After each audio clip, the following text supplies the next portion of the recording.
বিসমিল্লাহির রহমানির রহিম। সহজ 6টি আমল। 1. বাড়িতে সালাম দিয়ে প্রবেশ করবেন। আল্লাহ তাআলা নিজ জিম্মায় আপনাকে জান্নাতে প্রবেশ করাবেন। সহিহ ফাজায়েলা আমল 141, সহিহ তারগিব 316। 2. মনোযোগী হয়ে আজানের উত্তর দিবেন। যে ব্যক্তি মনোযোগী হয়ে আজানের উত্তর দিবে জান্নাত তার জন্য ওয়াজিব হয়ে যাবে। আবু দাউদ 527। 3.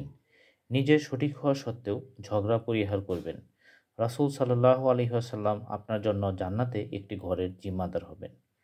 আবু দাউদ 4800। 4. আল্লাহর সন্তুষ্টির জন্য লা ইলাহা ইল্লাল্লাহ পড়লে তার জন্য জাহান্নাম হারাম। সহিহ বুখারী 6423। 5. উজুর পর কালিমা শাহাদাত পাঠ করবেন, তাহলে আপনি যে দরজা দিয়ে ইচ্ছা জান্নাতে প্রবেশ করতে পারবেন।